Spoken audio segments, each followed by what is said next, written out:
we have taken this yogash chitta vritti nirodha tada drashtuh swarupev sthanam and vritti sarupyam itaratra and vrittayah panchatayah klishtaha, that we have finished.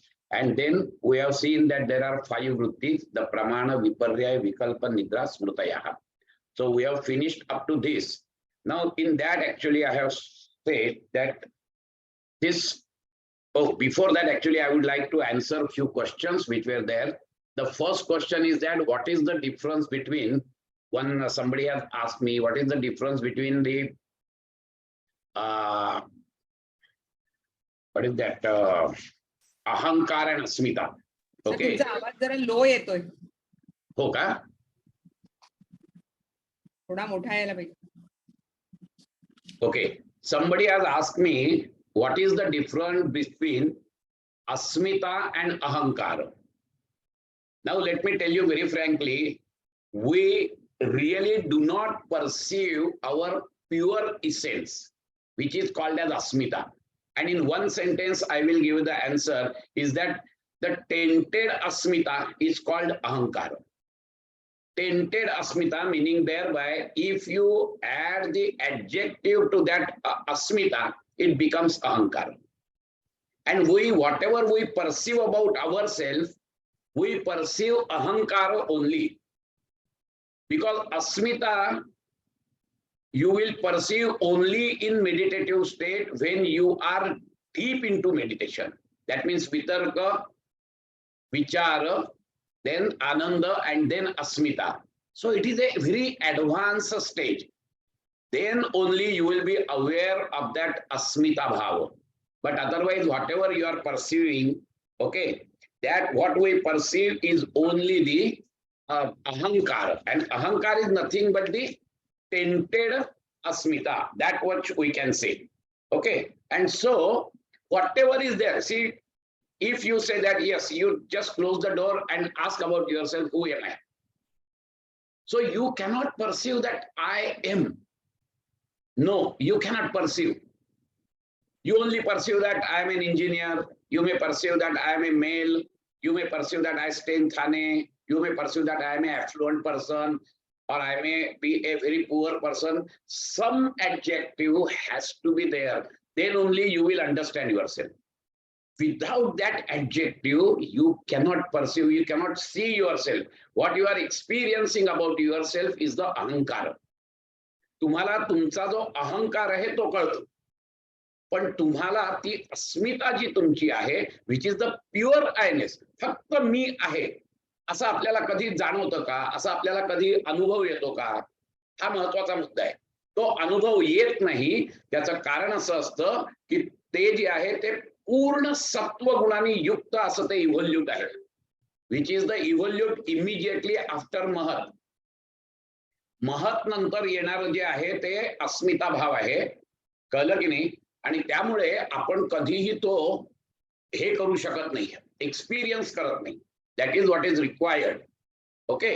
And now एक minute, मी ना मला हे नकोय खरं, gallery पाहिजे मला. हा, okay. Now I can see all you. And so this is the difference. The tainted asmita is ahankara. That is what you have to understand. Asmita you cannot experience. मी आहे हा भाव म्हणजे शुद्ध सात्विक सत्व गुणाचा आहे की जो आपल्यात नाहीये.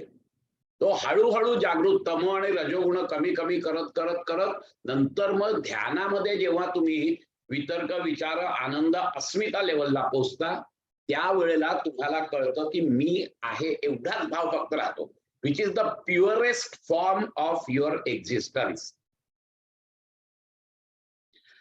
I hope I have answered your question. Now the second question, I think the Patanjal has asked की काय बरं, मूर्ती पूजा म्हणजे वृत्ती आहे का? आत्मसाक्षात्कारापर्यंत जे जे काही होत आहेत त्या वृत्ती आहेत. एका साध्या भाषेत जर उत्तर द्यायचं झालं तर आत्मसाक्षात्कारापर्यंत ज्या ज्या म्हणून तुम्ही कृती करताय त्या सगळ्या वृत्ती आहेत. फक्त एवढंच आहे की त्या क्लिष्ट असतील किंवा अक्लिष्ट असतील. देवपूजा करत असाल, देवाबद्दलची भक्ती करत असाल, या सगळ्या अक्लिष्ट आहेत. अक्लिष्ट याचा अर्थ दोज वृत्तीज which will take you towards God, which will take you towards the emancipation. These are all called as aklishta vritti.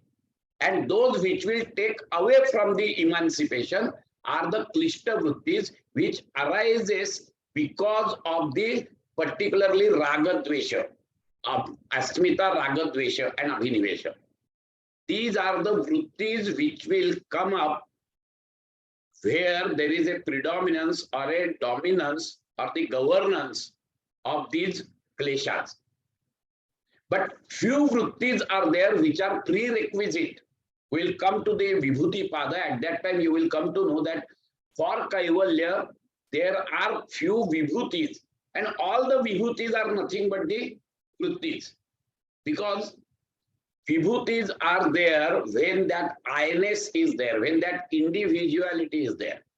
And so all the actions which you are taking for the emancipation are all the vrittis. Only thing that may be a aklishta vritti.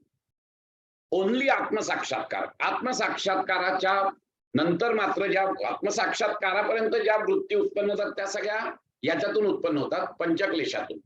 कळलं की नाही? आणि पंचक्लेशातल्या सुद्धा ज्या वृत्ती तुम्हाला मोक्षाकडे घेऊन जातात त्या वृत्ती अक्लिष्ट आहेत. उदाहरणार्थ प्रधान जय, ओके, इंद्रिय जय, ह्या सगळ्या ज्या आहेत ह्या पुढे पुढे, आणि अगदी विवेक ख्याती ही सुद्धा वृत्ती आहे. हे लक्षात घ्या. जिथपर्यंत कैवल्यावस्था पोहोचत नाही तिथपर्यंत त्या वृत्ती आहेत, आणि त्या वृत्ती अक्लिष्ट आहेत. किंबहुना दीज आर द प्रीरेक्विजिट. कारण विवेक ख्याती is the prerequisite.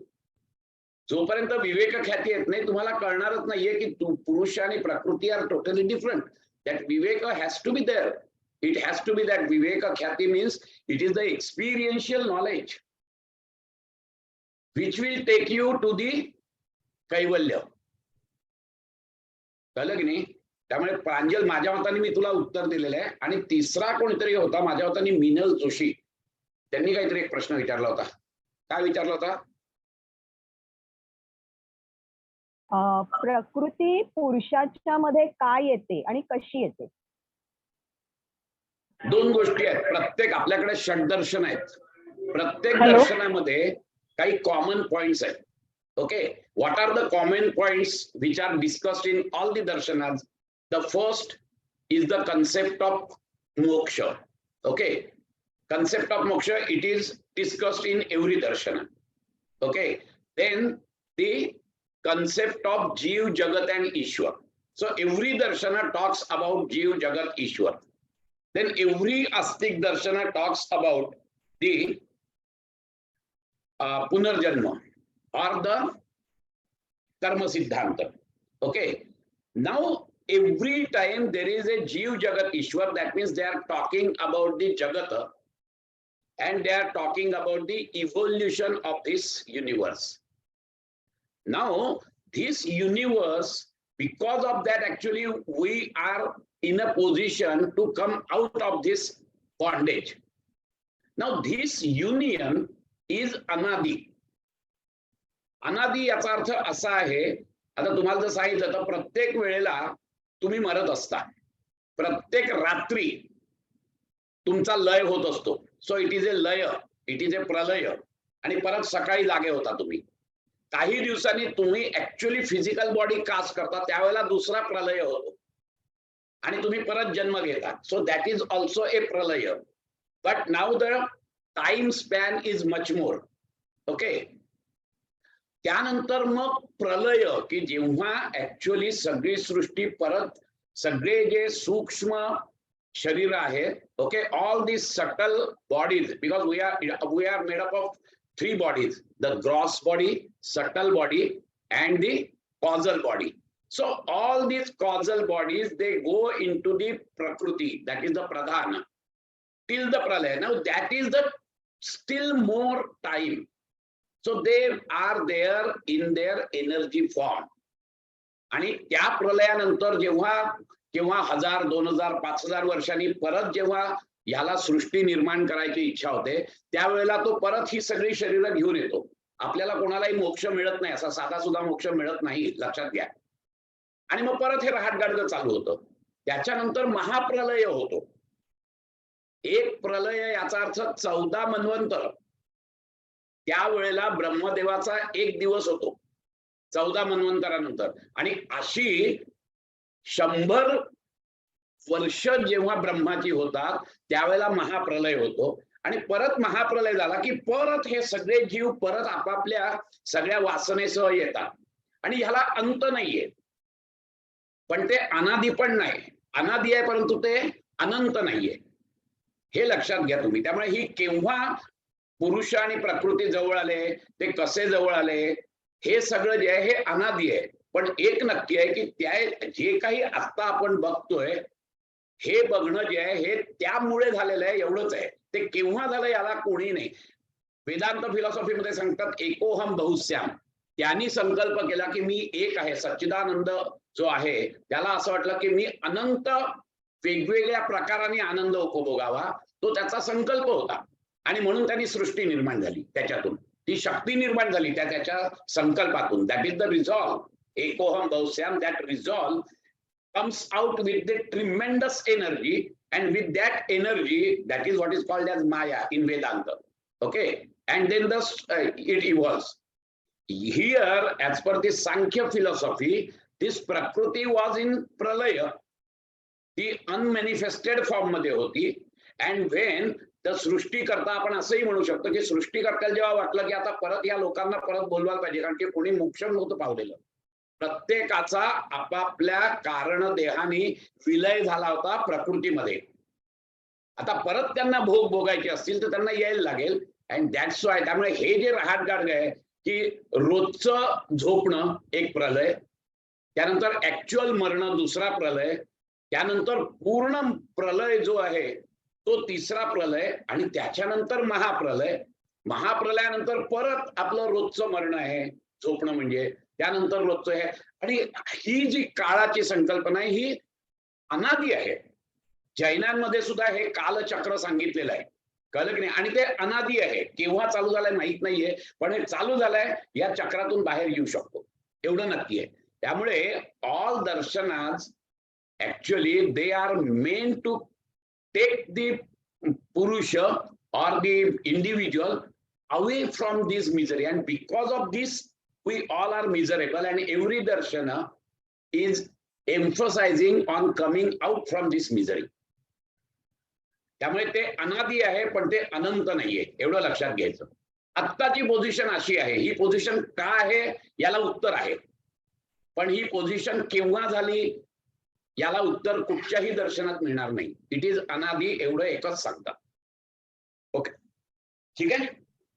I think now we will come to the now we have seen that it is the vritti. We have seen vritti. What do you mean by vritti? It is nothing but the cognitive modification of chitta, and chitta comprises of all these things. चित्तचाही आपण अर्थ बघितलेला आहे. चित्त, that is which is excited, which becomes aware, and so chitta is where this awareness is getting manifested. And in that sense, chitta means your mana, buddhi, ahankara, and in that sense, all your sense organs and the organs of action. All these are nothing but the chitta, and everywhere, somewhere or the other, the vritti, that is the modification of that chitta is happening, and that modification is cognitive modification. It is only because of the cognition the chitta is getting modified. Okay, so it is the cognitive modification, and that cognition we have seen, that cognition may be the real cognition, that cognition may be the wrong cognition, that cognition may be the imaginary cognition, that cognition may be the cognition of previous incidents, and that cognition may be the absence of cognition. These are the 5 pramana, viparya, vikalpa, nidra, sprutayaha. Okay, so these are the 5 vrittis. Everywhere the cognition is there, the moment. आणि मी तेही तुम्हाला सांगितलं होतं, मी पुस्तक बघतोय, जिथपर्यंत तो अहंकार ऍक्सेप्ट करत नाही तिथपर्यंत देयर इज नो वृत्ती. The cognition will be. पहिले काय होत आहे, बाहेर पुस्तक आहे, इथे कॅमेरा आहे, माझा डोळा is nothing but the camera. Okay, त्या कॅमेऱ्यातून त्या पुस्तकाचं चित्र घेतलं जातं, ते माझ्या चित्ताच्या एका भागावर ठसलं जातं, तिथून ते मन जे आहे ते मन उचलून त्याला बुद्धी पुढे ठेवतं. बुद्धी अनालिसिस करून फक्त एवढा निवाडा देते की हे पुस्तक आहे त्या, आणि ते त्या अहंकारापुढे ठेवतो. अहंकार सांगतो की yes I know this is the book. त्यावेळेला ती वृत्ती होते. जर का अहंकारापुढे ठेवून अहंकाराने बघितलंच नाही तिकडे तर ती वृत्ती होत नाही. जसं आमच्या समोरून एखादा माणूस गेला, कळलं की नाही, ते चित्रही उमटलं, सगळं झालं, पण I have not taken any cognizance of that. So there is no question of any वृत्ती. So vritti is nothing but the cognitive modification. Let us understand this point. Now, according to that, there are 5 modifications, and now we will come to the first vritti, which is called as pramana.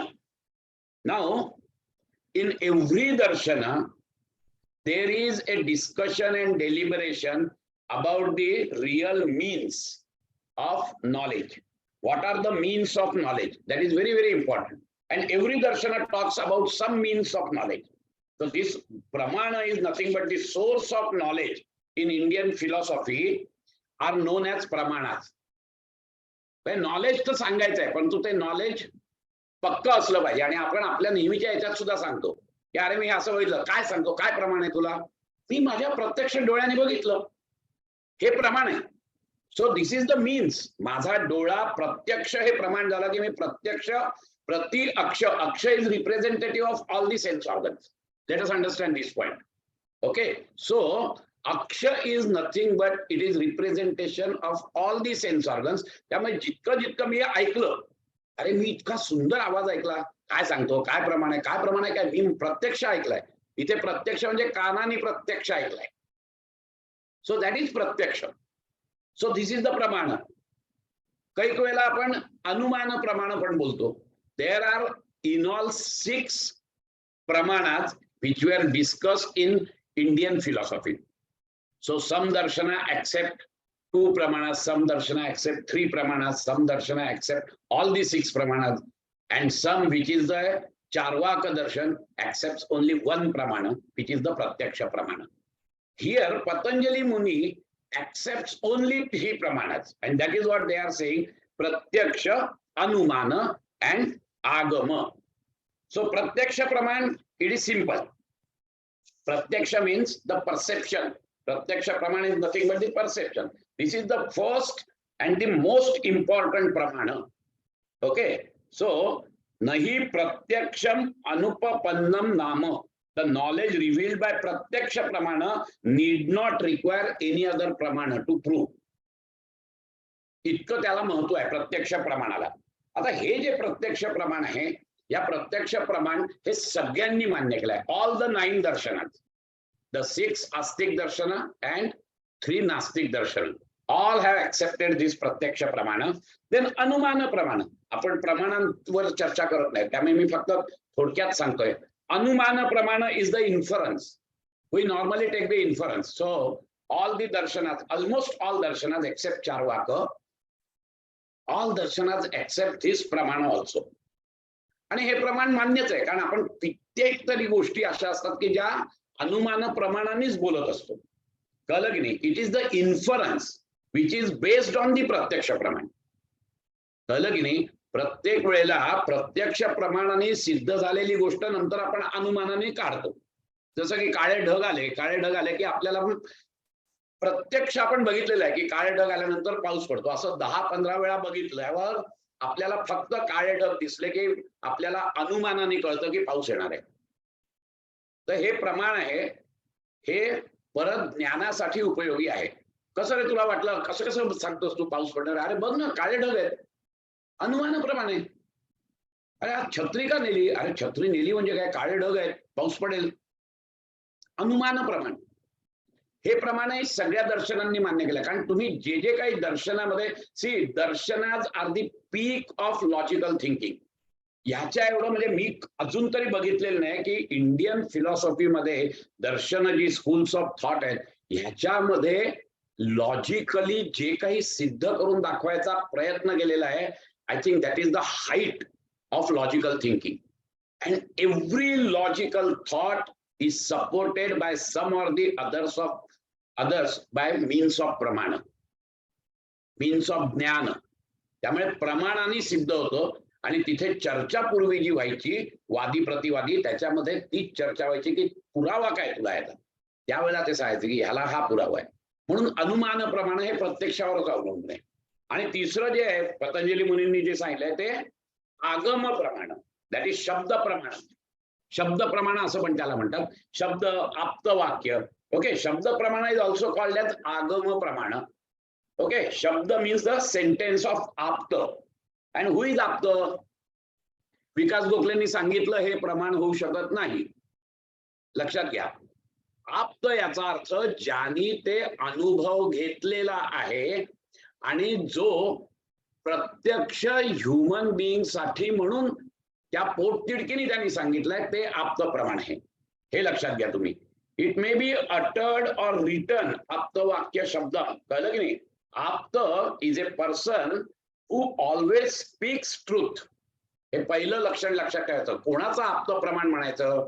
First he speaks truth, he is impartial, तरच आप्त प्रमाण. उद्या मी माझ्या मुलाला एक सांगेन, दुसऱ्याच्या मुलाला दुसरं सांगेन, इट इज नॉट ए आप्त प्रमाण. Is always truth. कळलं की नाही? त्यामुळे ते एक आहे. He has the welfare of the listener by heart. That is also. And he is not subjected to attachment and hatred. ही सगळी त्या आप्त वाक्याला लागू असलेला जो पर्सन आहे त्याच्याबद्दलची ही आहे. अँड सो वेदाज are suppose to be the शब्द प्रमाण.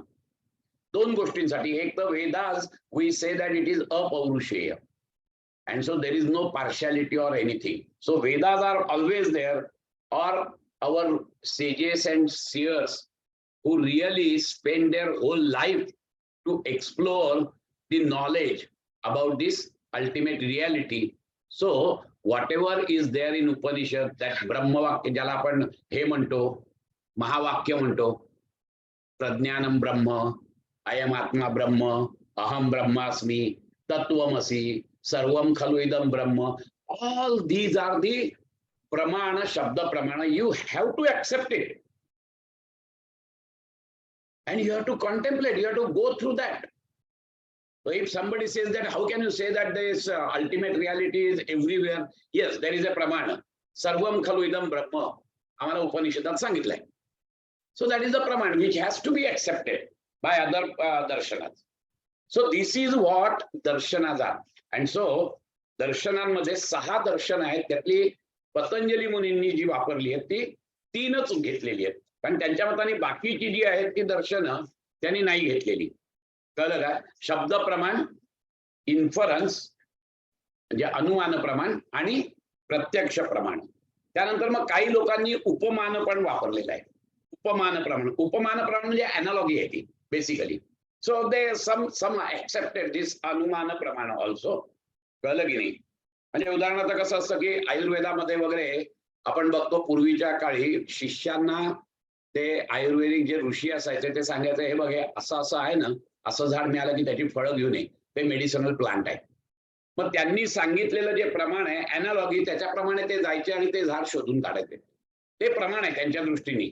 कळलं की नाही? त्यानंतर अर्थापत्ती अजून एक प्रमाण आहे जे फार थोड्या लोकांनी होतं. आता अनुमान प्रमाण जे आहे ते अनुमान प्रमाण सुद्धा न्याय, पूर्व, उत्तर मीमांसा आणि जैन दर्शन यांनी वापरलेले आहे. बाकीच्यांनी नाही वापरलं. अर्थापत्ती म्हणजे अर्थ पर आने वाली आपत्ती. ह्याला पॉस्ट्युलेशन असं म्हणतात. तर पॉस्ट्युलेशन म्हणजे कसं आहे? अर्थावर अर्थापत्ती याचा अर्थ असा आहे की अरे हा जो आहे गोपाळ जो आहे तो अभ्यास करत नाही. हे एक वाक्य झालं. आणि गोपाळ वर्गात पाहिला आला, हे दुसरं वाक्य झालं. आता इथे अर्थावर आपत्ती, अर्थ आपत्ती, अर्थावर आपत्ती येते, पण दोन्ही वाक्य खरी आहेत. मग ह्याच्यातून नॉलेज होतं. ह्याच्यातून नॉलेज असं होतं की याचा अर्थ गोपाळ रात्री जागून अभ्यास करतो. नॉलेज आलं की नाही? कसं नॉलेज आलं? अर्थापत्ती याच्यामुळे नॉलेज आलं. अर्थापत्ती हे प्रमाण आम्ही वापरलं. प्रमाण कुठचं? अर्थापत्ती प्रमाण. कळलं की नाही? त्यामुळे हा माणूस अजिबात खात नाही आणि तरी हा माणूस जाडा आहे. ही 2 वाक्य झाली. हा अजिबात खात नाही, हा जाडा आहे. याच्या अर्थाला आपत्ती आली दोन्हीच्या शब्दांमध्ये. म्हणजे याचा अर्थ हा रात्री हाणत असेल जाम. असा त्याच्यातून अर्थ निघतो. This is what is called as अर्थापत्ती. आणि अनुपलब्धी नसलं हे देखील प्रमाण आहे, हे लक्षात घ्या. ही 6 नॉर्मली आपल्याला प्रमाणात जायचं नाही, आपल्याला पातंजल योगसूत्र बघायची, कळलं की नाही. तर ही 6 आहेत, यापैकी 3 जी आहेत ती 3 यांनी वापरलेली आहेत की या प्रत्यक्ष अनुमान आगमा प्रमाणाने तुम्हाला जे नॉलेज होतं that is the cognitive modification which is called as प्रमाण modification. So now pramana means the true fact or the data accepted as truth. So this data, let us understand, this data is not the vritti, because these are outside our chitta. Whatever you are seeing is outside, so that is not the vritti, that data is not the vritti. But the vritti is, when it is the vritti is the knowledge which arises in chitta, okay, on that fact or data, त्याला वृत्ती म्हणतात. and that's why it is called as cognitive modification. So this is the first pramana, that is the out of 5 vrittis, this is the first vritti, pramana vritti. Then the viparreyo mithyajnanam atadrupa pratishthitam. So incorrect knowledge, cognition of incorrect knowledge सुद्धा खरं असू शकतं, खोटं असू शकतं, कळलं की नाही. This wrong knowledge is also derived through the same 3 means as that of pramana ज्ञान, that is प्रत्यक्ष अनुमान आगम, याच्यावरूनच घेतलेलं असतं ते, कळलं की नाही. परंतु that direct perception can be wrongly interpreted. So that is the wrong interpretation of that pramana. Okay, and so it is the wrong cognition. This is very important. This knowledge is demolished by correct knowledge. But that correct knowledge cannot be demolished. Let us understand. But in fact, all these vrittis are in this worldly life. And so whatever the pratyaksha, anumana and agama pramanas are there, which we call it as a real cognition, that is also, when compared with spiritual, this thing is also a wrong knowledge, is also a wrong interpretation, or that is viparreya only. Let us understand this point. But right now, it is the worldly knowledge which we are talking about. In that worldly knowledge, this is the correct knowledge which you will get through these 3 pramanas. या 3 प्रमाणांनी आपल्याला जे knowledge होतं ते सगळं खरं knowledge आहे, प्रमाणाने बांधलेलं नॉलेज आहे असं होतं. नाउ धिस करेक्ट नॉलेजनी जे डिमॉलिश होतं, this wrong knowledge or the viparreya that causes pain has 5 parts. They are avidya, asmita, attachment, raga, dvesha and abhinivesha. It is because of that. आता उदाहरणार्थ कसं आहे, विपर्यय मिथ्या ज्ञानम atadrupa pratishthitam. That means the incorrect knowledge is based on false perception, not corresponding to the actual nature. कळलं की नाही. आता उदाहरणार्थ असं आहे की अंधारामध्ये साप दिसतो आपल्याला, आणि साप दिसल्यानंतर आपल्याला त्या नॉलेजमुळे आपल्यामध्ये वृत्ती निर्माण होतात, भीतीची वृत्ती निर्माण होते, शरीरातून घाम फुटतो, कळलं की नाही. मनामध्ये किंवा बुद्धीमध्ये विचार येतात पळून जावं, किंवा बुद्धीमध्ये विचार येतात तो साप आहे, दांडकं घे हातात आणि मार त्याला. ऑल दीज वृत्तीज are coming because of the knowledge which is wrong knowledge. But even though it is incorrect knowledge, incorrect cognition, okay, there is a वृत्ती.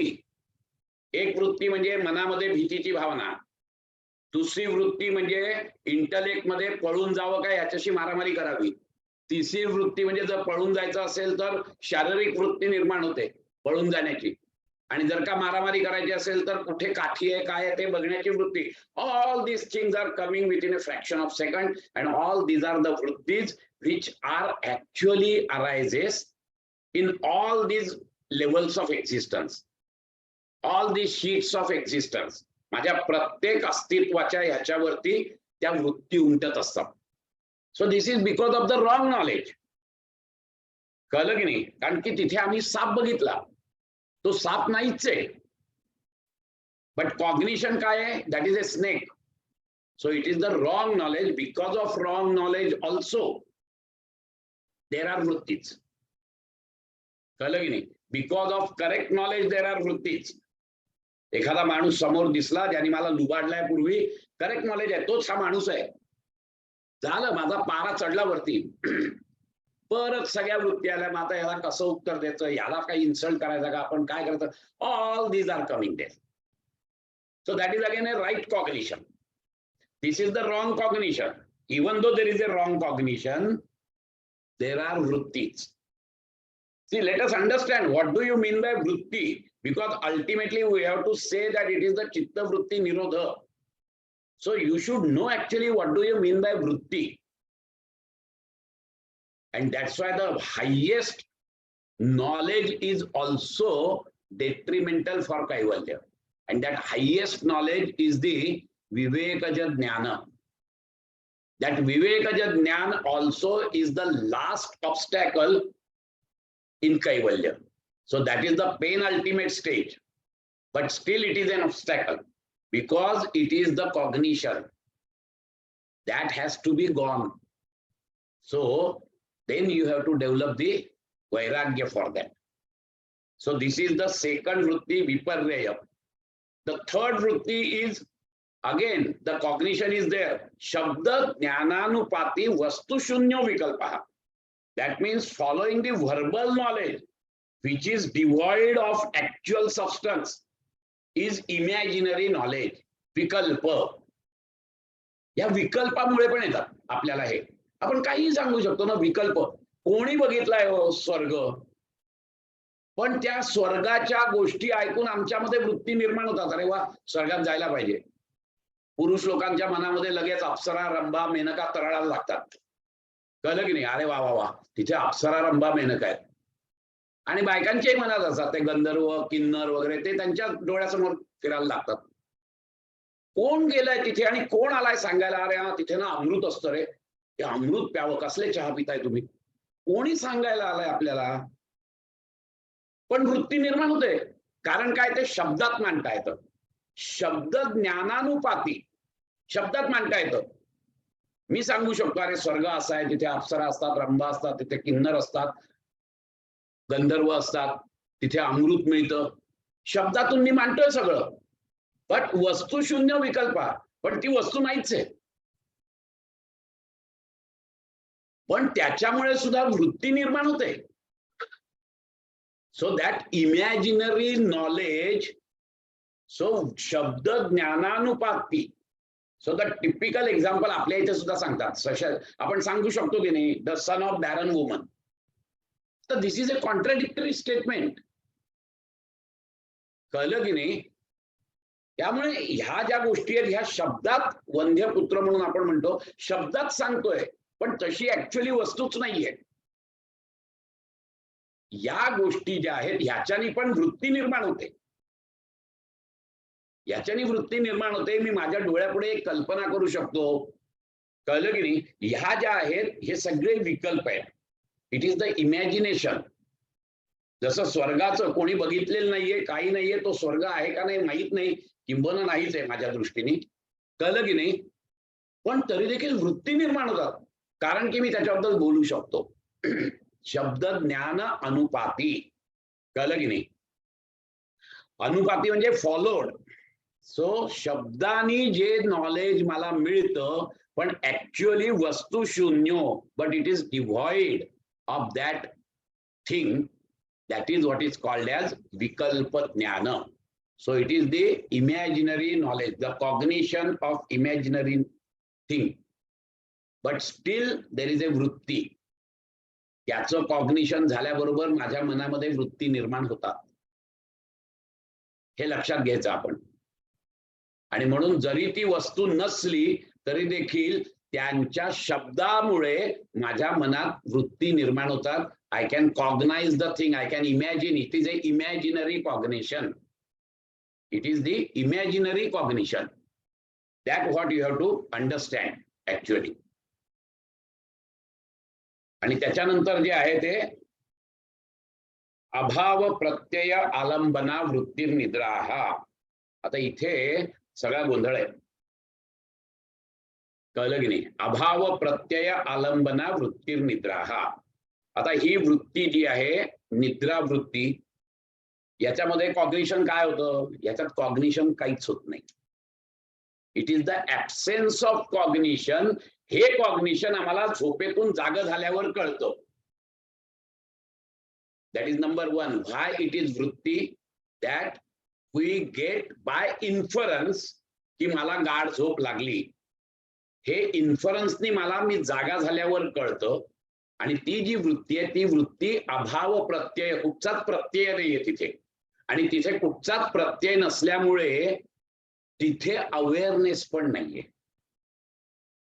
हे लक्षात घ्या तुम्ही. See why it is called वृत्ती. अकॉर्डिंग टू पतंजली मुनी, निद्रा is a वृत्ती characterize by the absence of waking state and dream state. तिथे dream पण नाही आणि वेकिंग स्टेट पण नाहीये, consciousness. Okay. And any state of चित्त other than self realization is वृत्ती. एनी स्टेट ऑफ चित्त, मग ते मूढ असेल, क्षिप्त असेल, विक्षिप्त असेल, एकाग्र असेल, निरुद्ध असेल. एनी स्टेट ऑफ चित्त which is devoid of realization is वृत्ती. इथे काय आहे? इथे मूढ चित्त आहे.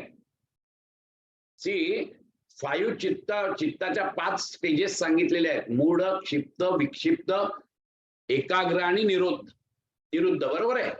आता ह्याच्यामधलं फक्त एकाग्र आणि निरुद्ध which will take you to yoga, which will take you to emancipation. But this मूढ चित्त, क्षिप्त अँड विक्षिप्त चित्त, they are not taking you to yoga. Now here what is the state of your chitta? It is not niruddha, it is moodha. मूढ याच्यासाठी आहे की त्यावेळेला तुमची निद्रा जी येते त्यावेळेला it is the predominance of तमोगुण. Let us understand this point. The word अभाव indicate the absence of wakeful state and dream state. The experience of this absence is itself a vritti called as nidra. Why? Because तुम्ही निद्रेतून बाहेर आल्यानंतर शहाणे होत नाही. हे लक्षात घ्या. तुम्ही झोपेतून जागे झाल्यानंतर परत बाया पसरता की नाही, आता बघतोच त्याला कसा येतो ते. सगळं जसंच्या तसं असतं तुमचं, काहीही फरक पडत नाही. Why? Because that state of your chitta is moodha chitta, and moodha chitta cannot become the emancipated chitta. Let us understand this point. It cannot be, because it has to go from tamo to raja, raja to sattva, and then gunatita, beyond sattva. Then only there is a kaivalya. And so this is actually the nidra, because it is devoid of anything. The basic instinct of rajoguna is action. Okay. Then the basic characteristics of sattva guna is illumination and knowledge and blissfulness. And the basic characteristics of tamo guna is the lethargy, is the sleep. यावेळेला आपण दिवसात ह्या 4 वृत्तींनी पूर्णपणे आपण हे होतो, त्याला आपण दमतो. प्रमाण, विपर्यय, विकल्प आणि स्मृती, ह्या सगळ्या वृत्ती घेऊन माणूस जेव्हा दमतो त्यावेळेला there is a predominance, and that is the nature. There is a now predominance of तमोगुण, and because of that you go to sleep. And that sleep is nothing but the predominance of tamoguna. That is very important. कसं असतं तुम्हाला सांगतो, एक तुम्हाला उदाहरण देतो. एकदम अंधाऱ्या खोलीमध्ये तुम्हाला टाकलं, ओके, आणि जर का तो माणूस म्हणाला की अरे वा, खोली काय स्वच्छ आहे, पण काहीच दिसत नाही ना, कळलं की नाही, काहीच दिसत, आणि मी लाईट लावला की तो जो काही पसारा खोलीत दिसतो तसंच आहे. की पूर्ण अंधकारमय ह्याच्यामध्ये आम्ही झोपी जातो. आमच्या वृत्ती ज्या आहेत, म्हणजे हे जे काही खोली आहे नाही, या खोलीतल्या सगळ्या वृत्ती, सगळ्या भावना, सगळं संस्कार, हे सगळे जसेच्या तसेच आहेत तिथे. आणि त्यामुळे जेव्हा परत तमोगुणातून आम्ही रजोगुणात आणि सत्वगुणात येतो तेव्हा परत त्या सगळ्या वृत्ती आणि सगळे संस्कार आमचे जागे होत असतात. हे लक्षात घ्या. आणि म्हणून इट इज ए वृत्ती, कारण की ती ऍब्सेन्स ऑफ वृत्ती आहे. Okay. So what you perceive is the total darkness. ह्याच्यातून तुम्ही शहाणे होत नाही, परंतु तीच जर का स्टेज असते ना, कारण त्याच्यात अवेअरनेस, पहिले कसं असतं वेकफुल स्टेटमध्ये तुमचे सगळी ज्ञानेंद्रिय, पंच ज्ञानेंद्रिय, पंचकर्मेंद्रिय, मन, बुद्धी, अहंकार सगळं जागृत आहे. It is in wakeful state and you are experiencing the outside world. Whenever you are in wakeful state, you cannot perceive any inside object. You are always busy with the outside world. When you go to sleep or the dream state, what happens is that all your mana, buddhi, ahankar, they are not retiring. The sense organs are retiring. Let us understand this point. The sense organs are retiring, but the senses are alive. And it is the senses, it is the power which is responsible for perception. डोळ्याच्या मागे जी power आहे ती power जागी आहे, डोळे बंद आहेत, परंतु ती पॉवर असल्यामुळे त्या पॉवरमुळे तुमच्या चित्तामध्ये जे काही हे भरून ठेवलेलं आहे संस्कार, ते संस्कार along with the mind again gives you the same experience as if you are in wakeful state. So in dream state, whenever you are in dream, till that time, it is basically a wakeful state only for you. If somebody comes in your dream and say, oh, this is a dream, what nonsense you are talking, why you are so fearful, it is a dream. But at that time, we will not accept it. We will accept it only when we come out of the dream. Oh my God, it is a dream. मी उगीचच घाबरत होतो. But at that time it is so real. निद्रा ही तमोगुणात्मक वृत्ती का म्हणतात? निद्रा ही तमोगुण, कारण तमोगुण प्रिडॉमिनंट झाल्याशिवाय तुम्हाला झोपच येणार नाही ना. तमोगुणाचं कॅरेक्टरिस्टिकच ती आहे, स्थितीता, स्थितिशीलता, जैसे थे, त्याच्यात कुठलंही अज्ञान. टू बी व्हेरी फ्रँक, तमोगुण रिप्रेझेंट्स दी अज्ञान, तमोगुण रिप्रेझेंट्स दी जडत्व, dullness. Because of that actually you go to sleep. आणि त्या स्लीप मध्ये असं असतं, गाढ निद्रेमध्ये, की तुमचा अवेअरनेस पण जातो. It is the awareness which gives you the knowledge. आणि म्हणून तिथे कुठलंच नॉलेज नाहीये. आणि फार सुंदर दिलेलं आहे यांनी, यत्र माता अमाता भवती, पिता अपिता भवती, स्तेनो अस्तेनो भवती. माता माता राहत नाही, माता अमाता भवती. तिच्या बाजूला तिचंच मूल असलं पाहिजे असं नाही, दुसऱ्यांचं मूल असलं तरी देखील चालेल. राजाच्या बाजूला शिपाई झोपला तरी राजाला जो आनंद स्लीप मध्ये मिळतोय तोच शिपायाला मिळणार आहे. म्हणजे राजा काहीतरी वेगळ्या आनंदात आहे आणि तो शिपाई वेगळ्या आनंदात आहे असं नाहीये. Because that hood is not there.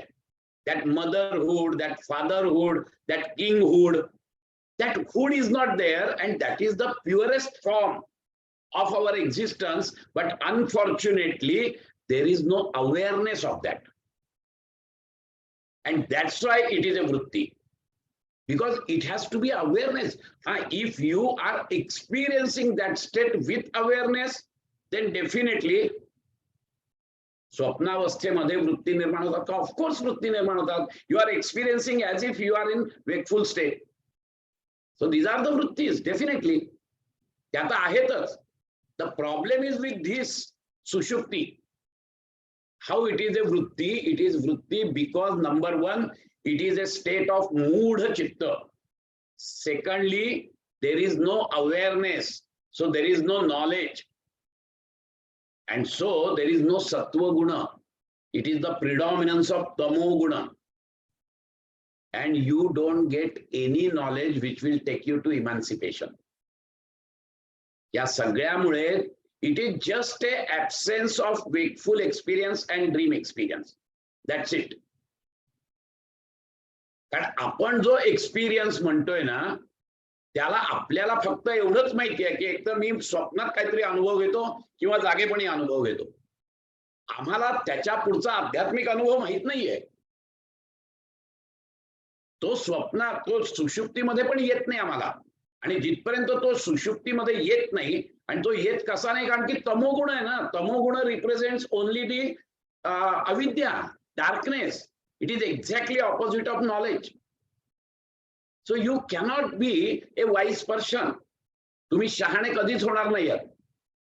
जास्तीत जास्त असं होईल की झोपून उठल्यावर तुम्हाला तरतरीत वाटेल, कारण की you are relax. Physically you may feel that yes, you are relaxed. That is the only thing, but which is again a physical, which is again a worldly thing, and so that is always there. So this is the vritti nidra, and the last is the smruti. So smruti anubhuta vishaya asampramoshaha, asampramoshaha. मुश धातू पासून आलेला आहे हा. मुश means to रोब or to steal. Okay, so asampramoshah means not being robbed completely and thoroughly. So no total deprivation. कशाचं deprivation? अनुभूत विषय, ज्याच्याबद्दल अनुभव आलेला आहे. Okay, not allowing the experience of the object or instance to escape from the chitta is called as memory. आणि म्हणून memory जागी झाल्यावर सुद्धा आमच्यामध्ये वृत्ती निर्माण होत असतात. एखाद्याची आठवण आली मला, कळलं की नाही, खूप प्रेमळ माणूस आहे, मला त्याची आठवण आली तर माझ्यात वृत्ती निर्माण होतात प्रेमाच्या. मी लगेच फोन करेन, मी किंवा पूर्वीच्या काळी मी लगेच पत्र लिहीन, कळलं की नाही, मी लगेच गाडी काढीन, त्याला भेटायला जाईन. ऑल दीज आर द वृत्तीज. Why? It is because of the memory. आठवण आली त्याची मला. किंवा एखादा माणूस समोर आला ज्याने मला लुबाडलाय, इमिजिएटली माझी जी मेमरी आहे ती जागृत झाली आणि त्या मेमरीनी मला सांगितलं की अरे या माणसाने तुला 2 महिन्यापूर्वी लुबाडलाय. त्याच्यामुळे वृत्ती निर्माण झाली. सो दिस वृत्ती is also A knowledge or the cognitive modification. That cognition is the cognition of the previous cognition. So these are the 5 वृत्तीज or the cognitive modifications. आतापर्यंत ज्याच्यात काही जर नसेल तर आपण पुढे जाऊया, किंवा मग शेवट आपण नंतर मग प्रश्नोत्तराला ठेवू. तुम्ही फक्त लिहून ठेवा प्रश्नोत्तर, तेवढं एक लक्षात ठेवा मित्र. ठीक आहे. Very nice. आणि आता आपण पुढचं, नाव this is, see let me tell you, this first chapter is giving you the total philosophical knowledge. The second chapter gives you actually the sadhana. That's why it is called sadhana pada. हे philosophical knowledge असं आहे की तुम्हाला काय achieve करायचं आहे आणि कसं अचीव करायचं आहे. What is the logic, what is the philosophy behind this, that is what is discussed in this first chapter, and that's why it is called samadhi pada. Okay, now he has explained all the 5 vrittis. And now how to demolish that? त्या वृत्तीचा निरोध कसा करायचा? Because योग चित्तवृत्ती निरोध हे सांगितलेलं आहे मला. आणि चित्ताची वृत्ती जी आहे, चित्तवृत्ती ह्या सतत येत आहे आमच्यामध्ये, एक क्षण असा होत नाहीये. कळलं की नाही? आणि त्यामुळे निद्रामध्ये अजून एकाने मला मागे प्रश्न विचारला होता, तो मी तुम्हाला सांगतो. आपल्याला अनुभव नसण्याची कायम सवय आहे, हे लक्षात घ्या. कारण आपल्या चित्तामध्ये वृत्ती उत्पन्न होत असतात, पण एक वृत्ती जाऊन दुसरी वृत्ती यायच्या मधला जो काळ आहे ना, तो अभाव प्रत्ययच आहे. So we are always acquainted with such type of things. Only in nidra that time period is more, that's it. Otherwise every moment we are experiencing this abhava pratyaya alambana.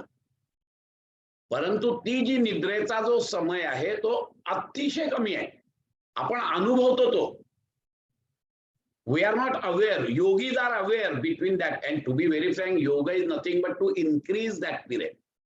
2 वृत्तींमधला जो गॅप आहे, ती gap लांबवणं ह्याच मुळे योग आहे. तो आपण पुढे जाऊन बघणार आहोत कसा तो.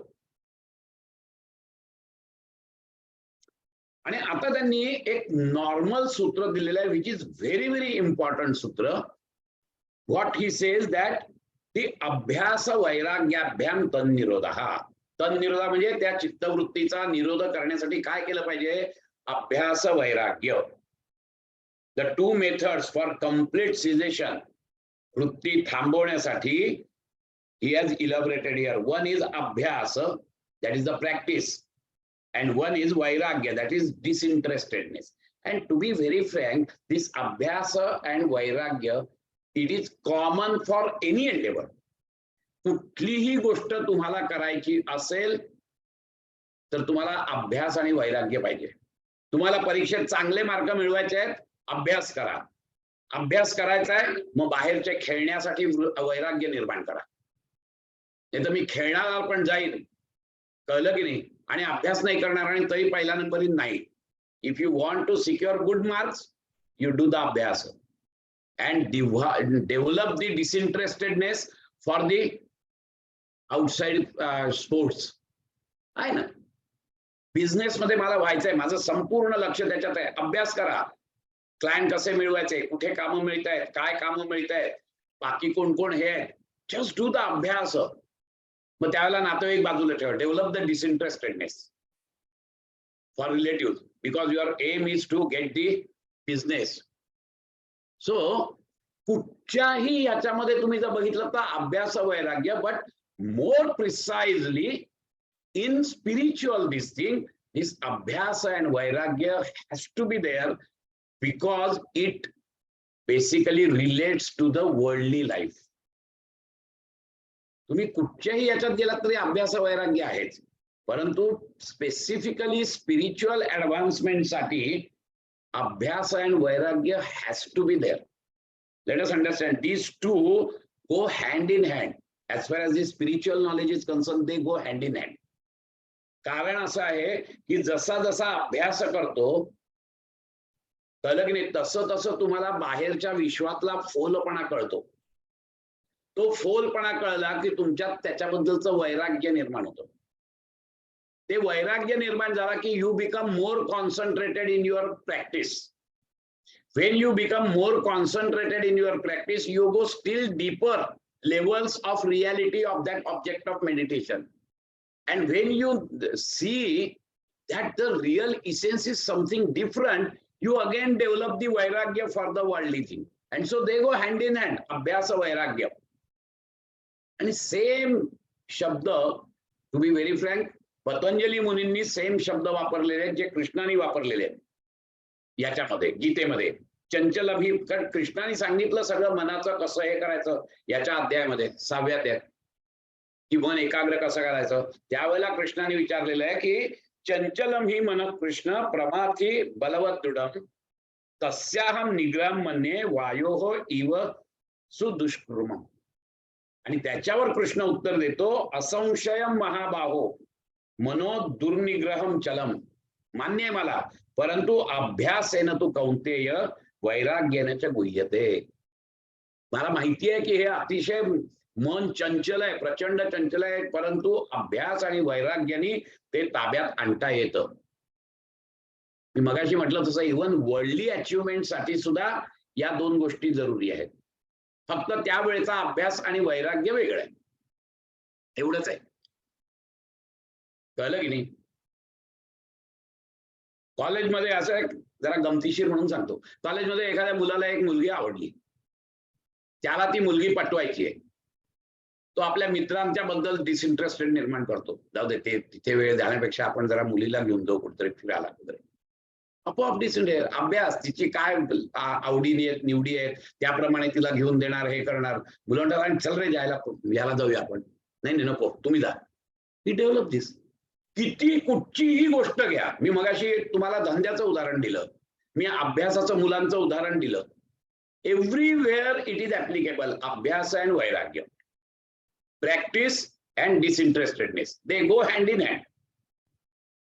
आणि ह्याच्यामध्ये तर मात्र ते प्रचंडच प्रमाणात लागू पडतं. हे लक्षात घ्यायचं आपण. It is really important to have this अभ्यास अँड वैराग्य. आता वरील 5ही वृत्तींपैकी कोणत्या ना कोणत्या तरी वृत्तीच्या रूपाने, कळलं की नाही, आपलं चित्त सतत परिणाम पावत असतं. आणि ह्या चित्ताचं स्वभावतः जे बहिर्मुखी आपलं चित्त जे असतं ना, ते अंतर्मुखी करायचं आहे आपल्याला. ते अंतर्मुखी जर करायचं असेल तर तुम्हाला अभ्यासच करावा लागतो. कसं असतं, तुम्ही जिथपर्यंत वैराग्य निर्माण करणार नाही तिथपर्यंत तुमचं मन बहिर्मुखीच असतं. It is a natural tendency of mind to go outside. Let us understand it. The moment mind goes outside, there are vrittis. And so the first important thing is that if you have decided to go on this path of yoga or path of spiritualism, it is first thing is that you have to close these doors, because these doors are making you aware of your chitta. बाहेरच्या विश्वातलं शब्द स्पर्श रूप रस गंध, all these vishayas you are absorbing through your 5 jnanendriyas, and you are developing the chitta vritti. There is a fluctuation, there is a modification of chitta, and because of this modification you go still away from the yoga.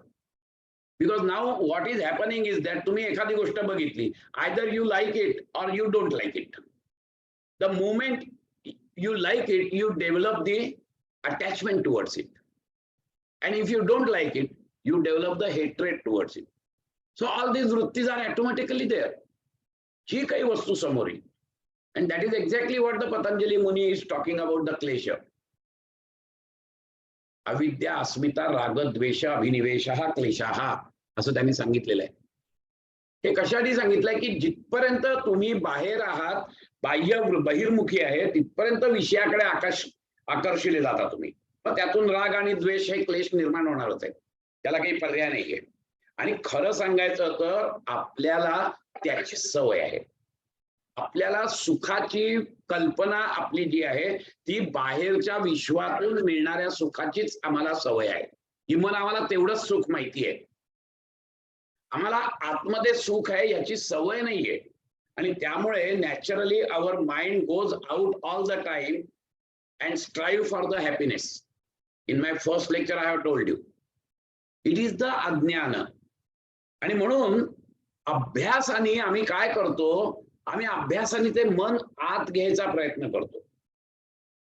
And we see actually what is there inside. And when we come to know that yes, whatever I am striving for, it is very much there inside me, याची नुसती झलक जरी आली ना तरी देखील माझा अभ्यास हळूहळू दृढ व्हायला लागतो. आणि जसा जसा अभ्यास दृढ होतो तसं तसं I develop the disinterestedness for the outside world. Because now I come to know that for what I am striving for the eternal happiness, and that eternal happiness resides in me. परंतु त्याची गोडी चाखण्यासाठी सुरुवात करायची आहे मला. थोडीशी अभ्यासाने करा, थोडंसं तुम्हाला नुसतं मन शांत झालं तरी देखील आपल्याला कळतं की आपण किती आनंदी आहोत. तुम्ही कधीही प्रयोग करून बघा. प्राणायाम करा, कपालभाती करा. साधी कपालभाती केली, there is a cessation of breath, तुमचा श्वास थांबतो, कळलं की नाही. त्याबरोबर तुमचं मन शांत होतं. मन शांत झालं की बघा तिथे की ते मन शांत किती सुखकारक आहे, ते शांत मन किती सात्विक आहे. बिकॉज आनंद, द सत्व गुण represents the happiness, represents the blissfulness. And so you have to observe it.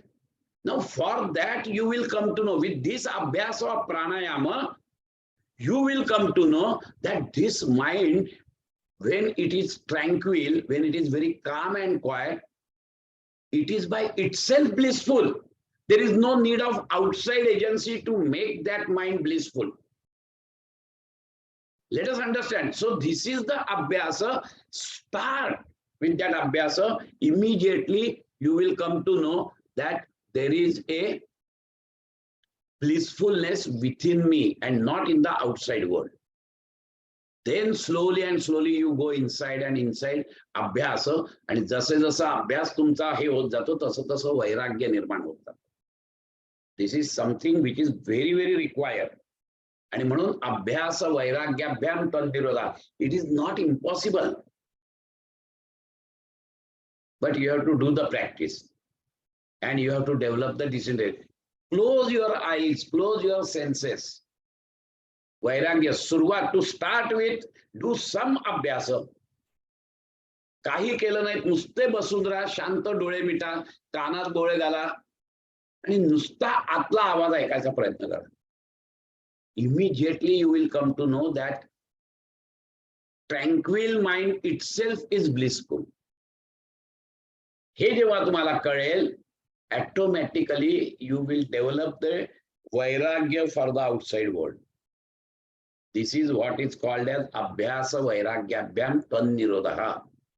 This is very much true in any endeavor.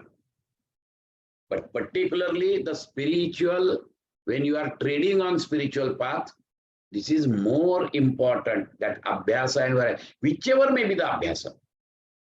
मग ते ध्यान धारणा असेल, ते प्राणायाम असेल, ती आसनं असतील, डू ती अभ्यास. आणि म्हणून पुढच्या 2 सूत्रांमध्ये त्यांनी अभ्यासावर 2 सूत्र दिलेली आहेत. What do you mean by अभ्यास? फार सुंदर आहे. तत्र स्थितो यज्ञोभ्यासः.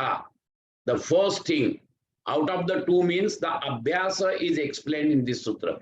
What he says, tatra sthito, the effort to get steadiness in the particular state or stage is abhyasa.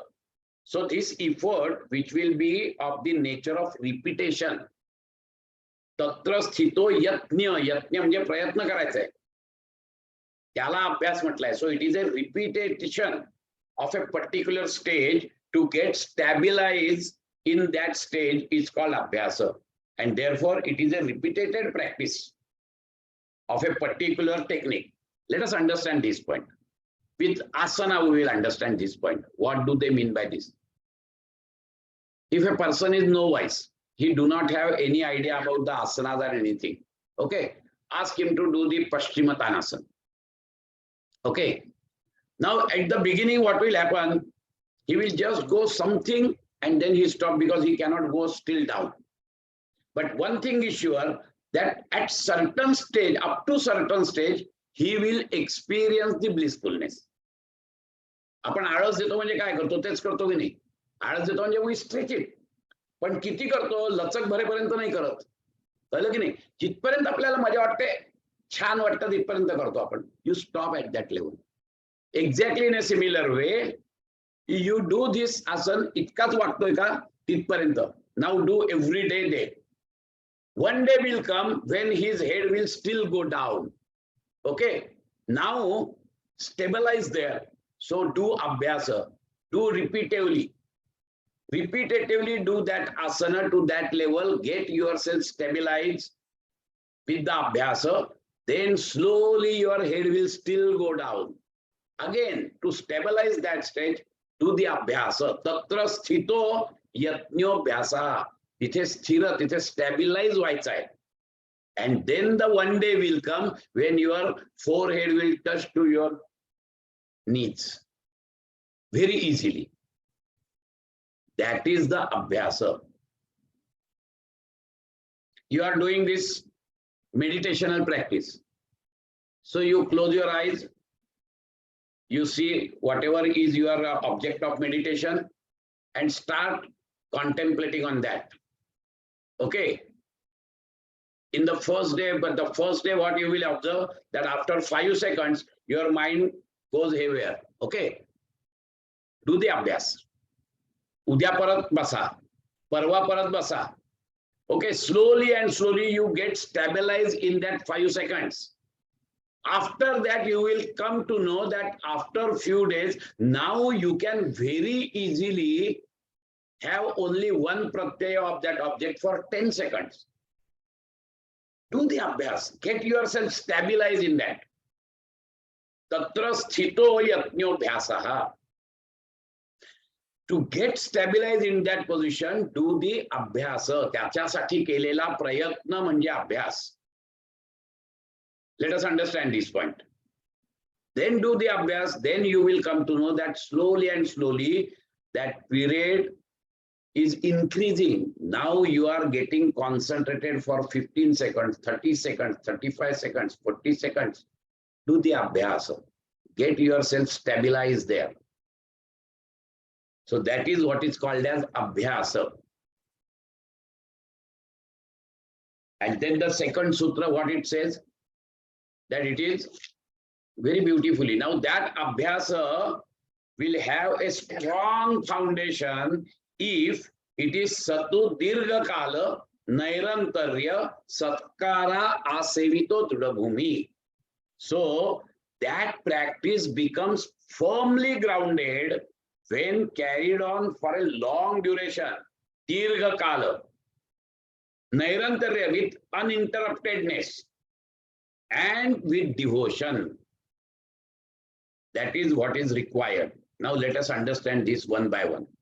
तो जो अभ्यास आहे तो अभ्यास दृढ होण्यासाठी काय करायचा आहे? सतु दीर्घ काल. That अभ्यास should be दीर्घ काल. Now long duration.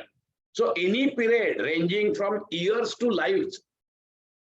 What Patanjali Muni has not given anything that this Dirgha Kala means 2 years you have to do. No. It is Dirgha Kala means when until your desired effects are achieved.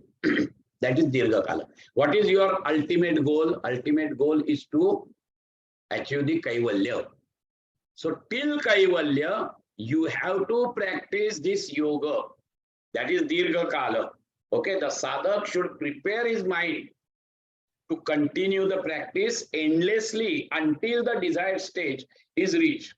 So he should have a firm determination to reach the goal, no matter what time is required. हे पहिलं महत्वाचं एक लक्षात ठेवायचं आहे.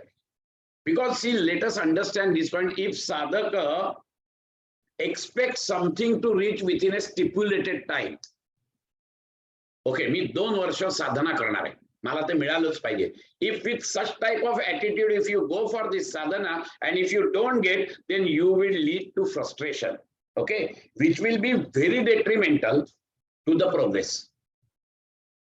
Don't do what he is saying. Dirgha Kala. जब तक आपको रिजल्ट नहीं आता तब तक करना है. So that is what is called as Dirgha Kala. Nairantarya, uninterruptedness. So here there are 2 interpretations of or rather 2 meanings of Nairantarya. So one is that it is basically uninterrupted. See, let me tell you very frankly, uninterrupted means 24 hours. How can you do 24 hours? If you reflect on this, you will understand that yes, you have to do 24 hours. Because it is yoga is a lifestyle. It is a way of life. So 24 hours means for particular sadhana, you may choose 1 hour or 2 hours for that. Okay. And then you have to do the daily practice of that. That is number 1.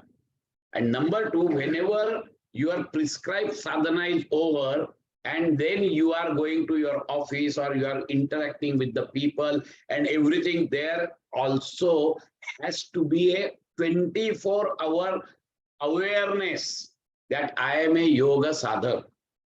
And so whenever you are transacting, whenever you are deliberating with the people and everything, every time there has to be a awareness that I am a yoga sadhak. And so my behavior should be brahmacharya. My behavior should be conducive to this ultimate reality, Brahman. In that sense, it is Nairantarya. 24 hours. It should be a way of life. Lifestyle बनली पाहिजे तुमची योगाची. In that sense, it is Nairantarya. की तुम्ही जाताय, तुम्ही धंदा करताय, तुम्ही प्रोफेशन मध्ये आहात.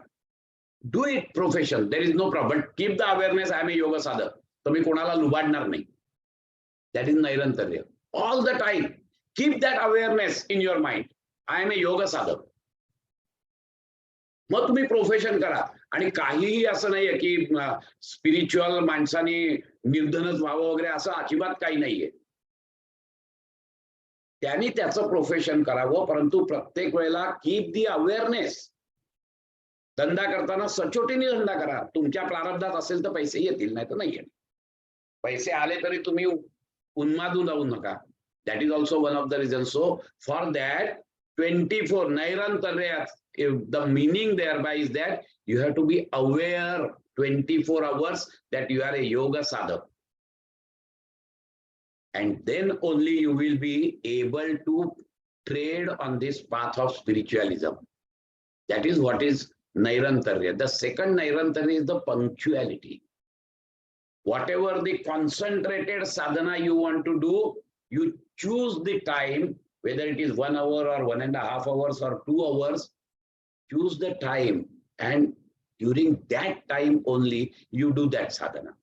तुम्ही समजा असं ठरवलं की सकाळी 6 ते 8 मी साधना करणार आहे, रोज 6 ते 8 त्याच जागेवर बसून तिथेच साधना करा, because you are creating those waves around that area which will help you in proceeding towards that. And so that punctuality is also another meaning of Nairantarya. That is very important. And so Nairantarya, it is not only the regularity. First is that Nairantarya, निरंतर तुमच्या डोक्यामध्ये हे पाहिजे की I am a yoga sadhak. So my attitude. So for that, actually Vedanta philosophy talks in a very nice way. What is the goal of your life? To have the kaivalya. So for that, what you have to understand, you have to curb your activities. Okay, the modifications. How to do that? There are n number of thoughts are there. There is n number of thoughts. The quantity of thoughts are innumerable. Okay. Then secondly, those are ignoble thoughts. They are not noble thoughts. And third is that those thoughts do not have any direction also. So what is important, Nairantarya, every time keep awareness that I am a yoga sadhak. So do to reduce this quantity of thoughts, okay, do some nishkama karma, at least for 1 hour out of 24 hours, do some nishkama karma. So your thoughts will be reduced. Then devote some time for bhakti yoga so that the thoughts will be noble thoughts. So the quantity will reduce, the quality will reduce, the quality will increase. And third is read some scriptures daily for 1 hour. So that whatever the thoughts are there, it will get the direction, a proper direction. So swadhyaya. So tapa means the nishkama karma. Swadhyaya, reading the scriptures, and Ishvara Pranidhana. That we'll say afterwards, that in the Kriya Yoga, it is Tapa Swadhyaya Ishvara Pranidhana. So daily, something for the society you have to do without any expectation. Something, surrender yourself to that Almighty God. तुम्हाला माहित नाही कोण God आहे, काय माहित नाही, नुसतं त्याचं नाव घ्या, देवळात जा तरी तुम्हाला बरं वाटेल. And read some scriptures, reflect on that.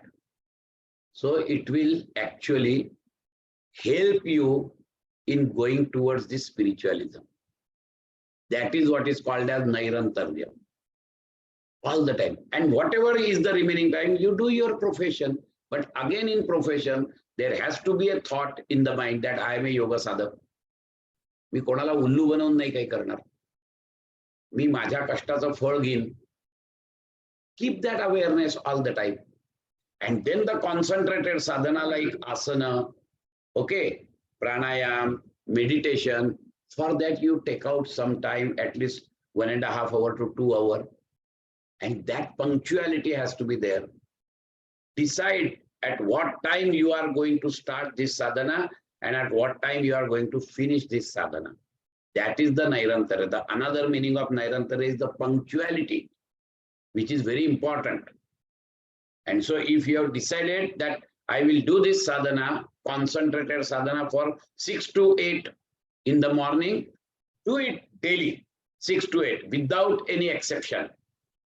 So that you will create your own vibrations and keep the space also same. जे घंटाई मित्र मंडळात त्यांना माहिती आहे की आपल्याला डिप्लोमाला जागा पण 30 असायची आमची. वर्षभर त्याच जागेवर आम्ही करायचो. आणि अगदी गंमत सांगायची ना, त्याच्यानंतर जेव्हा जायचो ना आम्ही घंटाई मित्र मंडळात, तरी देखील आपोआप पाय तिथेच जायचे. नाही माझी ही जागा आहे बाबा, जसं काही मीच विकत घेतली. कारण we have created that atmosphere, we have created those vibes. जे पूर्वी डिप्लोमा झाले, आता व्हर्च्युअल आहे की नाही मला माहित नाही, म्हणजे ऑफलाईन आहे की नाही मला माहित नाही, परंतु त्यावेळेला असं असायचं की तीच जागा, वर्षभर तीच जागा असायची. It helps you. आणि म्हणून साधनेसाठी जागा सुद्धा तशीच पाहिजे. That is नैरंतर्य.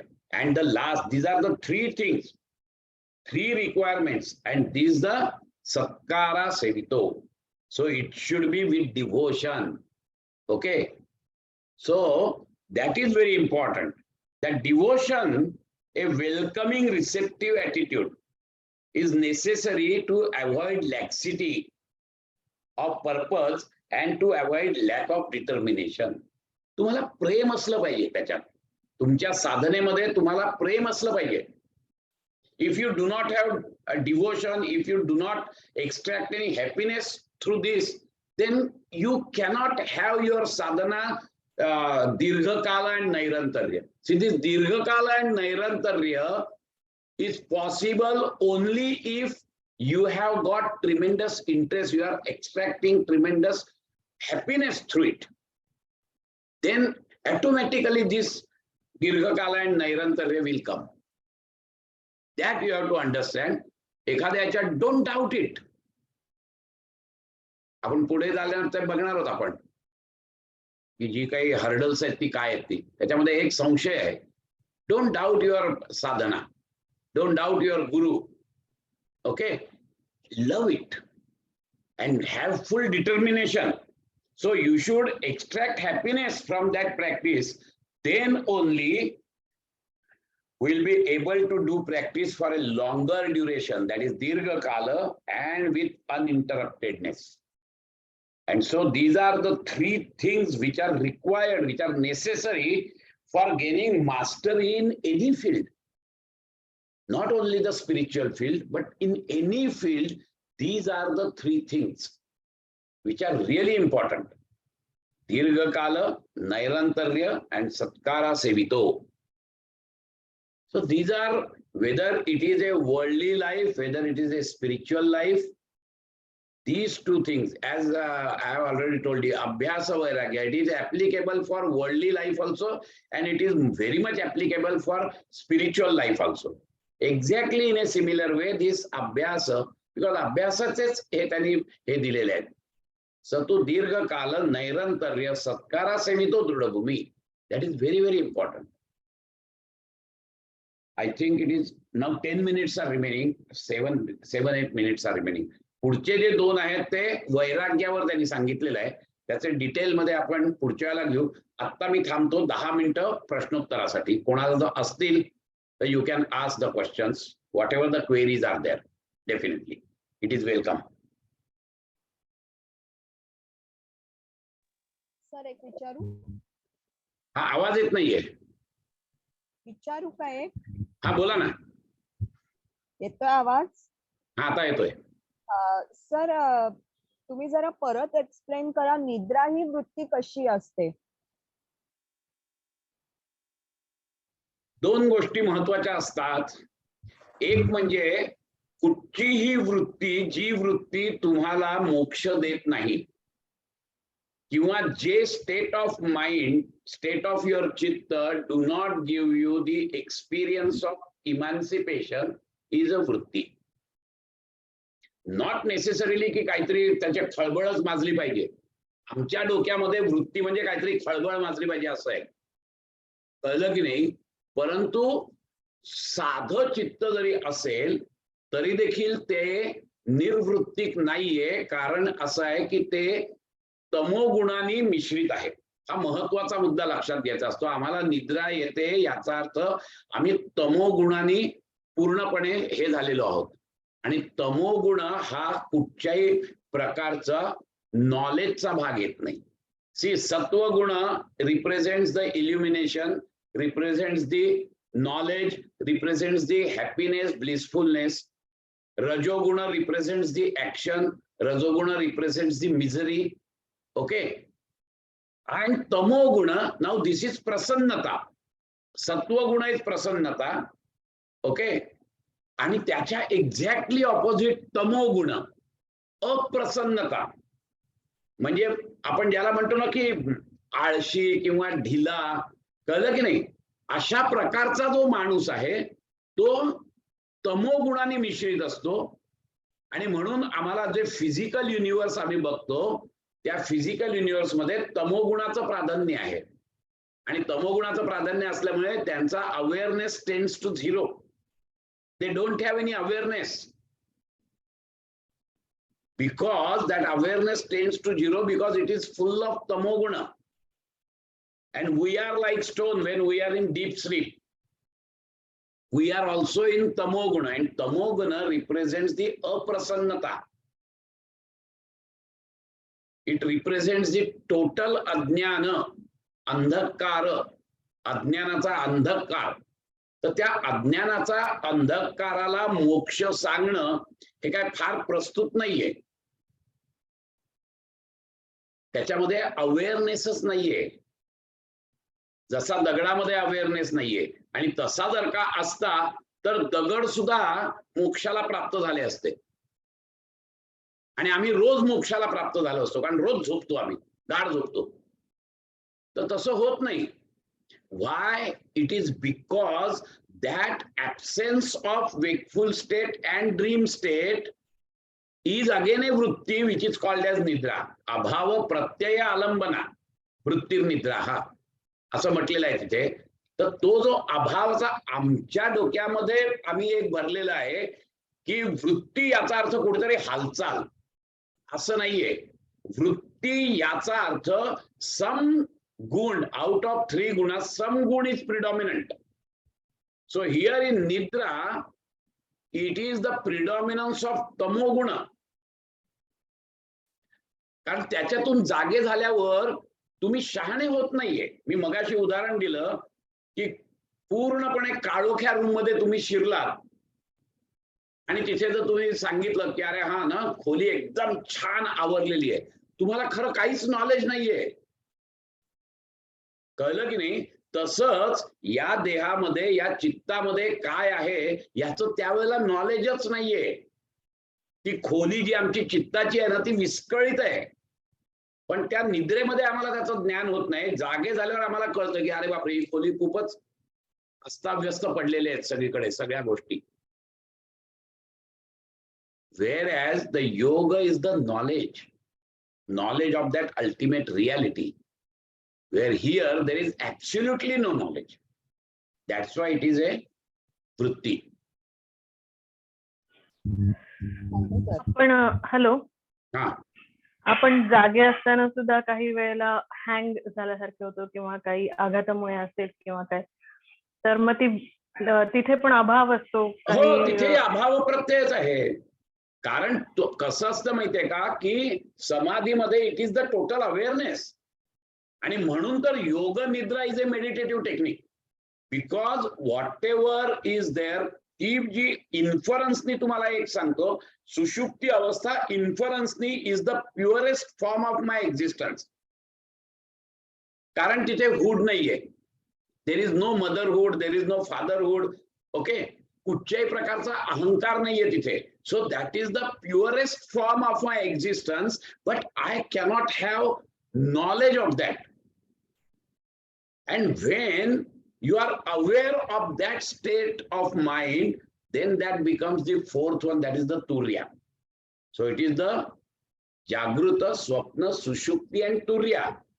So your consciousness is varying from these things. These are the 4 grounds where your consciousness is manifesting. So turiya मध्ये तुमचा जो प्युअरेस्ट फॉर्म आहे तो तुम्ही विथ अवेअरनेस एन्जॉय करता. And that is the technique of yoga nidra. Yoga is the awareness. Let us understand this point. Yoga is the awareness, and that's why devotion with awareness is bhakti yoga. भाबडेपणाने तिथे जायचं किंवा भीतीने देवासमोर जायचं हा भक्ती योग नाही. काही मागायला जायचं हा भक्ती योग नाही. So devotion with awareness. What is that awareness? की बाबा मी कितीही पुढे गेलो तर देखील माझ्यावरती तू आहेस. You are the omniscient, you are the omnipotent, you are the omnipresent. I accept that. Not only somebody is saying, but I know it very well. Intellectually, I understand, it is my strong conviction that yes, you are there. Otherwise, this cosmos will be a chaos. It is a cosmos. There are certain rules and regulations. So there has to be somebody. हे सगळं intellectually मला कळल्यानंतर जे प्रेम उत्पन्न होतं, that is that awareness. Devotion जो आहे, that is bhakti yoga. Awareness plays an important role. Action with awareness only becomes a karma yoga, and sleep with awareness becomes the nidra yoga or yoga nidra. So that's why actually in yoga nidra, when we give, this is a meditative technique, I always say that keep your awareness. तुम्हाला झोप लागली तर झोपा, त्याचा तुम्हाला फायदा होईल फक्त, पण कुठपर्यंत तुम्ही फ्रेश व्हा. But here you will understand, you will experience that I am not the mind, I am not the intellect, I am not the body. Right from the body, I am not the body. हा तुम्ही experience घेता तिथे. योग निद्रा घेणारा जेव्हा असतो त्यावेळेला त्याच्या इन्स्ट्रक्शन प्रमाणे तुम्ही हळूहळू कॉन्शियसनेस बाहेर काढता, and what remains is the consciousness without your body, without your mind. आणि तो अवेअरनेस राहतो तुमच्यात की I am not the body, I am not the mind, because body is absolutely like a dead body, absolutely movementless. Okay, but still I am there. So I am not the body. There are no emotions, there are no thoughts. It is a no mind state, but still I am there because my awareness is there. So I am not the mind. No analysis is going on at intellectual level, but still I am there. So I am not the intellect. Like that, with awareness, and that is the stage actually what you are experiencing in nidra, but there is no awareness, and that's why it is vritti. When you put awareness into that, it becomes the turiya state. Sir, ती सुषुप्ती अवस्था आणि निद्रा अवस्था दोघांमध्ये अभाव असतो प्रत्ययाचा? नाही, सुषुप्ती म्हणजेच निद्रा, गाढ झोप, त्याला सुषुप्ती हा संस्कृत शब्द आहे उपनिषदांनी दिलेला. मग निद्रेचं वर्णन निद्रा म्हणजेच सुषुप्ती. ही निद्रा इथे जी सांगितलेली आहे ही सुषुप्ती अवस्था सांगितलेली आहे. स्वप्नावस्था नाही, स्वप्नावस्थेत आहेच तुमची वृत्ती आहेतच. As if you are in wakeful state, whatever you are experiencing in dream, it is as if you are experiencing in wakeful state. Sir, दोन प्रत्ययांच्या मध्ये जो अभावाचा प्रत्यय असतो तिथे त्याला पण मग आपण निद्रा म्हणायचं का? म्हणजे हे वर्णन निद्रेचं. If your awareness is there, that is exactly what we are practicing ना आफ्टरवर्ड्स. त्यावेळेला जो अवेअरनेस आहे ना मधला पिरियड, आणि म्हणून त्याला जे आहे ना परिणाम म्हटलाय निरोध परिणाम. आता तुम्ही MA झालेला आहात ना, निरोध परिणाम, समाधी परिणाम, एकाग्रता परिणाम, हे 3 परिणाम आपण बघितलेले आहेत. कळलं की नाही? तर तो प्रमाण, ते जे निरोध परिणाम आहे, तो निरोध परिणाम म्हणजे तो जो गॅप आहे ती गॅप वाढवत जायची आहे with awareness. See, again and again I am telling you, awareness is the yoga. Everything with awareness only leads to yoga, only leads to कैवल्य. And nidra, there is no awareness, and that's why it is vritti.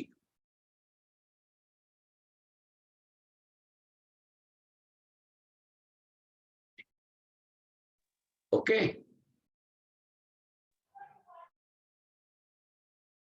So if no questions are there, I think we will stop here. 9:30 वाजलेत ना.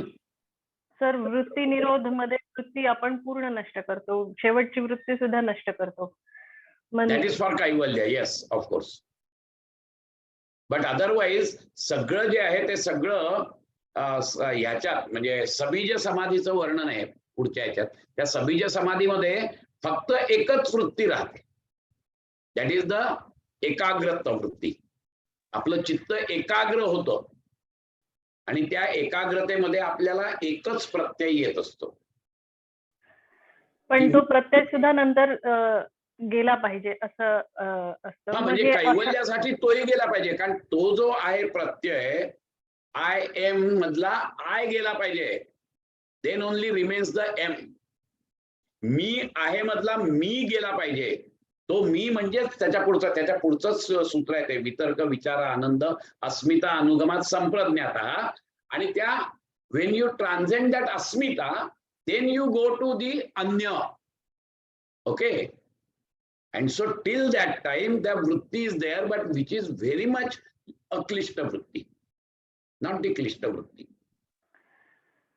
प्रत्ययाचा अभाव असतो, त्याचा अभाव कसा करायचा?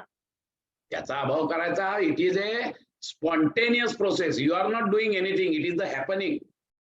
In meditation, it is not the doing, it is the happening. कसा करायचा म्हणजे तुम्ही समजून नाहीच करणार, तो होतो. इवन वितर्कावरून विचारावरून आनंदामधून अस्मितेत जाण्याचा जी प्रक्रिया आहे, that is also spontaneous. You are not doing, you are just seeing as a साक्षी भाव. जे काही समोर दिसतंय साक्षी भावाने बघायचं. You are not interfering anywhere. Let it happen. It will come and go. It will come and go. That is what is called as Smruti Parishuddhi.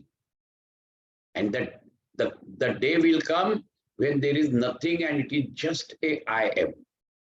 And when you transcend that I also, then it is the Kaivalya, Nirbija Samadhi.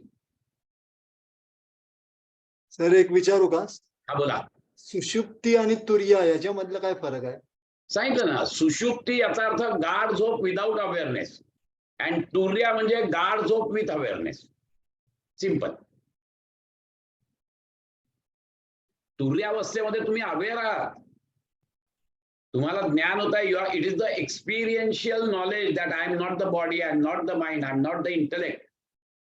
कुठच्याही ह्याच्यामध्ये तुम्ही gross पासून सटलकडे जात असता with awareness. Awareness is the योग, that's it. Awareness नाही तर तो योगच नाही. आणि म्हणून सुषुप्ती अवस्था ही वृत्ती सांगितली आहे.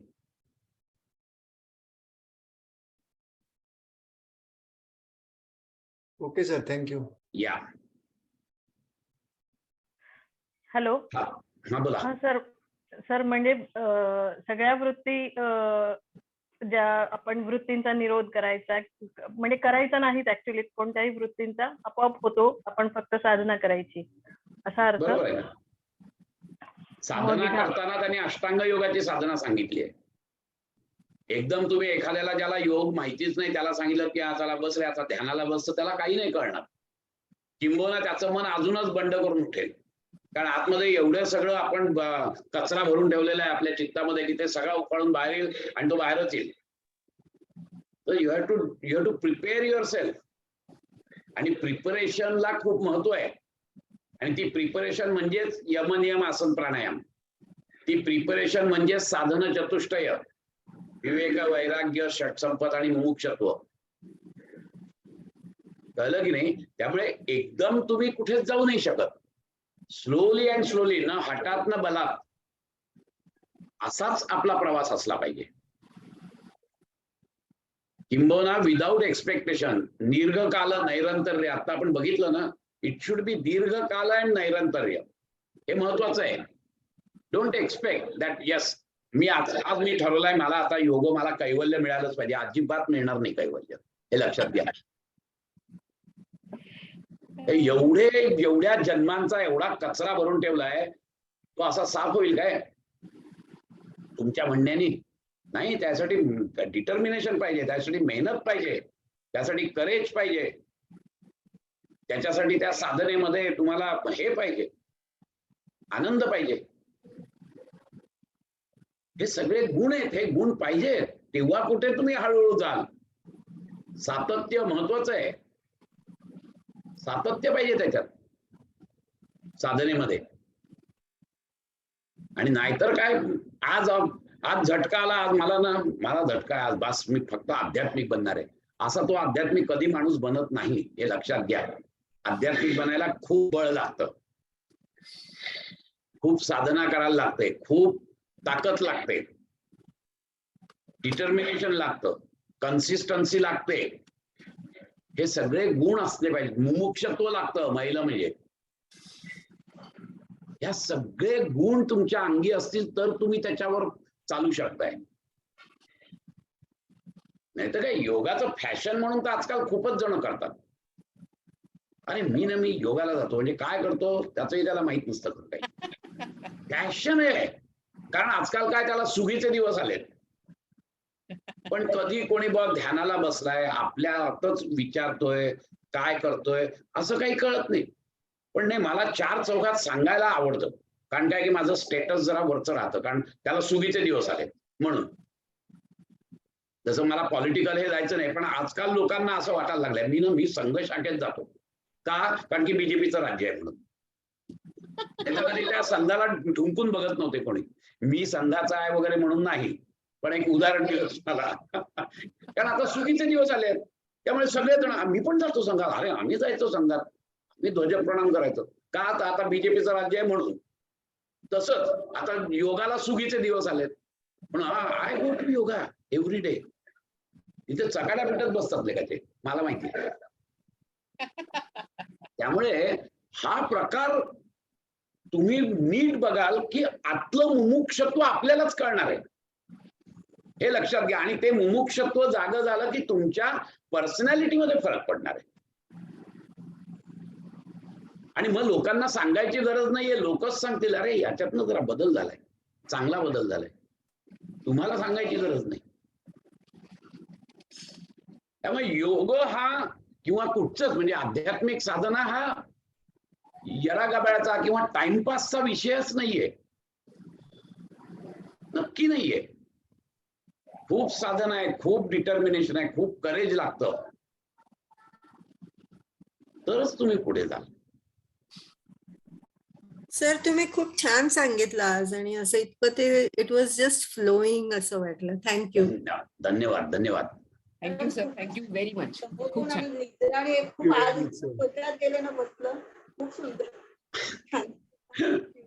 चला थांबूया आपण इथे आता. हो सर. चला, good night. Good night sir. Thank you. शुभरात्री. Thank you sir.